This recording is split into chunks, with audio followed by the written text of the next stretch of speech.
Baik, kerabat bersama di beberapa dalam sore kali ini kita masih lanjut kembali kebersamaan kita di program Jamaah Sore Jamaah Islamnya Sore bersama dengan yaitu narasumber kita ada Bapak Ustadz Asep Zainal Mutakin sore kali ini dengan tema yaitu empat amalan menuju surga bagi Pak Ustadz ya.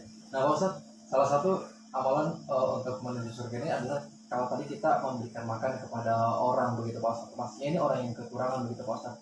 Pak, konsepnya ketika kita membantu seseorang itu apakah kita membantu saja siapapun orang yang tidak apa-apa, apa kita harusnya itu melihat dulu Pak Ustadz dari segi secara religinya atau agamanya begitu Pak Ustadz, kan tidak apakah kita bisa juga yang membantu, maaf nih misalnya non muslim tapi memang benar-benar kekurangan nih Pak Ustadz begitu. Iya.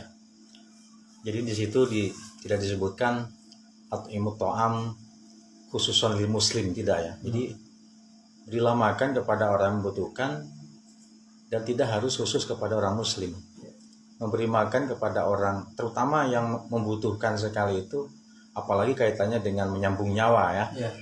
Artinya menolong dalam keadaan darurat banget gitu. Itu lebih besar lagi pahalanya walaupun yang kita beri itu adalah orang non muslim. Nah, yang semua ya dalam keadaan apapun terhadap makhluk Allah, apapun itu agamanya, apapun itu sukunya, rasnya, kita tidak boleh pandang bulu, tidak boleh pilih bulu dalam memberikan kebaikan. Nah, terkecuali ada memang yang dilarang itu yaitu la ta'ata li makhlukin fi maksiatil khaliq. Jadi artinya janganlah kalian mentaati kepada makhluk yang sedang bermaksiat kepada Tuhannya. Nah, satu, jangan taat. Jangan taat itu artinya ketika kita dimintai tolong untuk membantu dia bermaksiat ya, kepada Allah, ini nggak boleh. Baik minta tolong mengerjakan sesuatu, mengerjakan suatu pekerjaan, atau minta tolong diberikan, minta tolong melayani makan dan minumnya, ini tidak boleh ya, dalam keadaan melaksanakan maksiat kepada Allah SWT. Misalnya nih ada orang mau berzina nih, terus dia bilang sama kawannya, tolong nih bantu aku ya, bantu aku nutupkan pintu ini, saya mau berzina. Nah, ini nggak boleh ya. Apalagi memberikan makanan gitu. baru memberikan tenaga aja udah nggak boleh. Karena ketika kita memberikan makanan atau minuman kepada orang yang mau berzina, berarti sama dengan kita menolong memberikan kekuatan tenaga kepadanya. Jadi selain kita memberikan pertolongan baik tenaga, makanan ataupun apa saja, dana kepada orang yang tidak sedang bermaksiat, walaupun itu non muslim, apalagi muslim, maka itu diperbolehkan. Seperti itu Mas. Oke, baik. Kerabat, kita akan kembali ke pertanyaan berikutnya bersama dengan program acara Jamaah Sore ini yang sudah SMS sore kali ini. Assalamualaikum warahmatullahi wabarakatuh. Ada Ibu Sulistiani yang ada di kawasan Tulambang Barat sore kali ini.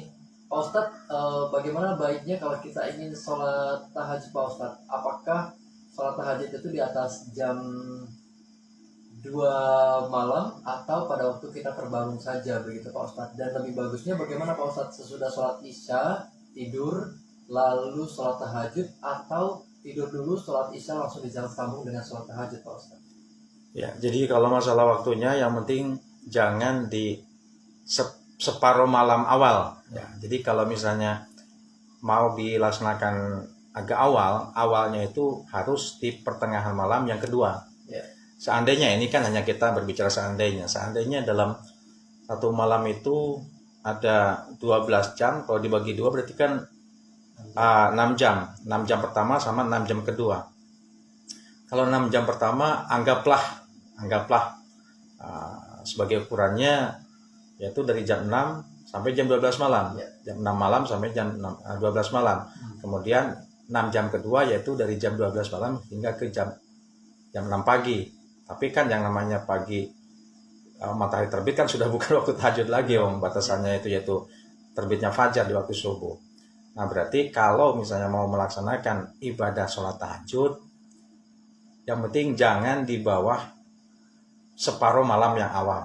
Kalau di kita katakanlah jangan di bawah jam 12 malam. Ya, walaupun itu sudah bangun tidur ya? Walaupun sudah bangun tidur. Ya, karena itu tidak termasuk kepada nisfahu. Ya, tidak termasuk kepada pertengahan malam. Kemudian masuklah lebihnya, misalnya jam 1 itu udah boleh ya, jam 1 malam atau jam 2. Nah, lebih bagus lagi adalah mepet ke akhir, misalnya jam 3, jam setengah 4, sambil menanti waktunya adzan subuh, itu lebih bagus lagi. Kemudian kapan dilaksanakannya? Dilaksanakannya namanya tahajud itu adalah setelah tidur.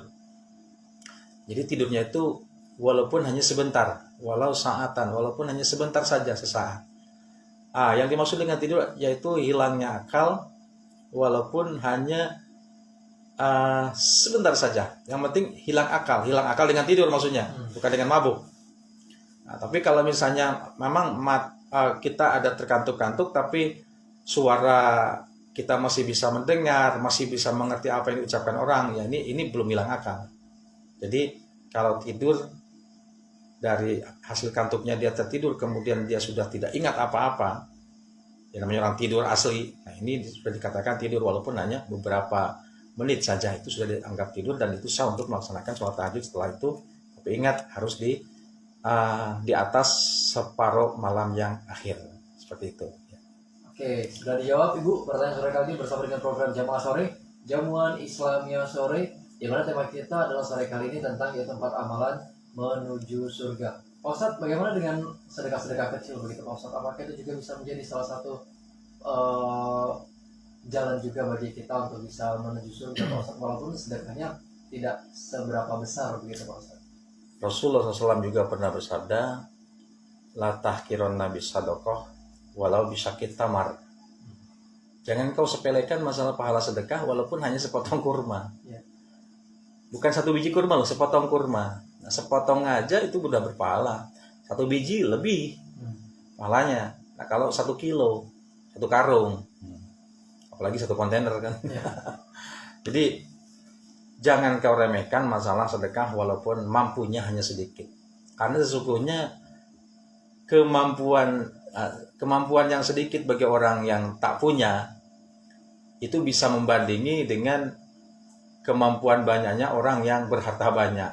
Insya Allah di sisi Allah SWT yang dilihat adalah keikhlasannya, bukan daripada banyak dan sedikitnya, dan juga disesuaikan dengan keadaan kemampuan. Jadi kalau misalnya orang kaya bersedekah 1 juta rupiah, orang miskin 10.000 rupiah, itu yang menjadi patokannya bukan ukuran nolnya berapa di belakang angka 1, tapi keikhlasannya seperti apa.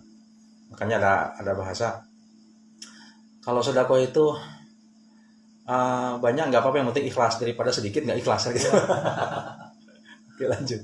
Oke, Pak, ini kan kita kan kadang-kadang terpatok dengan sedekah itu harus uang dan lain sebagainya. Sebenarnya kalau konsep sedekah yang diajarkan oleh Rasulullah itu seperti apa sih Pak Ustaz? Kan sedekah itu, jadi siapa orang yang memiliki harta, falyatasaddaq bimalih, sedekah menggunakan harta. Harta itu apa? Harta itu disebut dengan benda yang kita miliki. Nah, bisa uang, bisa juga fasilitas apa saja yang kita miliki, itu namanya harta, selagi itu adalah milik kita. Kemudian apabila kalian tidak mampu mengeluarkan sedekah dengan harta, maka dengan tenaga. Sedekah dengan tenaga.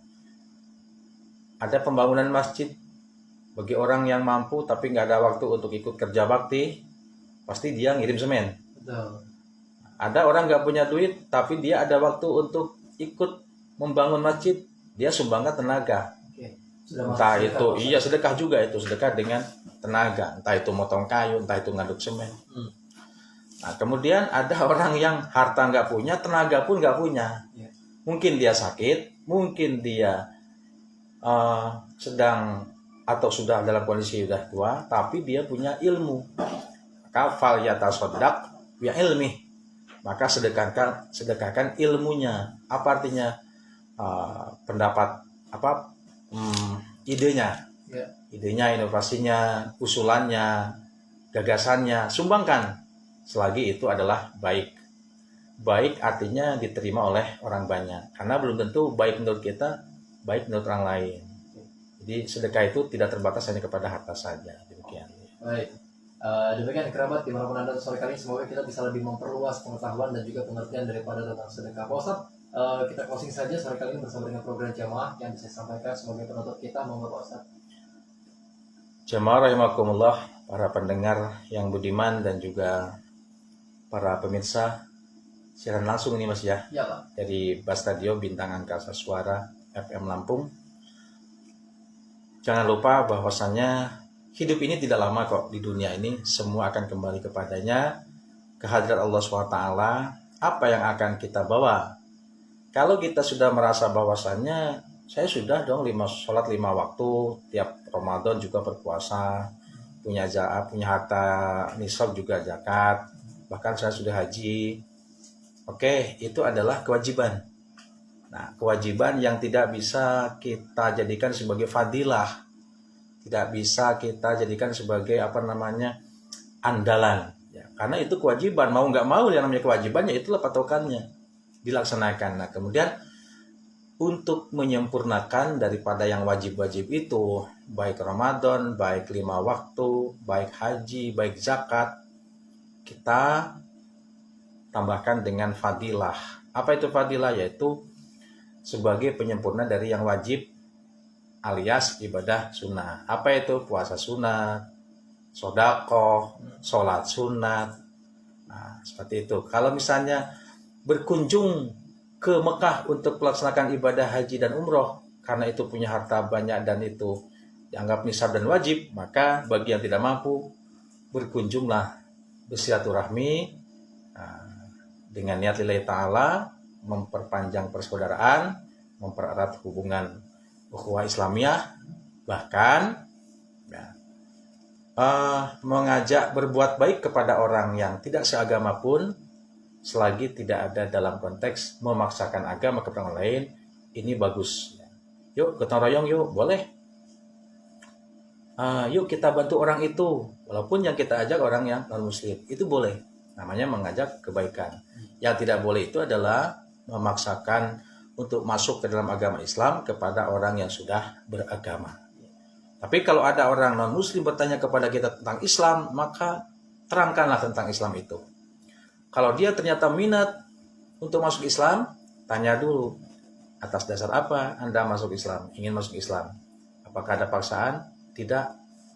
Kalau bisa jawabannya ini kehendak dari saya sendiri, nah kita bantu untuk mengucapkan 2 kalimat syahadat. Nah, setiap orang yang sudah beriman kepada Allah SWT, kemudian wa amila sholihan, mau beramal soleh, maka janji Allah, faulaika yadakhulunal jannah wala yudlamuna syai'an. Mereka itulah orang-orang yang dianggap sudah kembali kepada Allah, bertaubat, kemudian akan dimasukkan ke dalam surganya Allah tanpa dikurangi pahala sedikit pun bagi orang-orang yang telah melaksanakan kebaikan.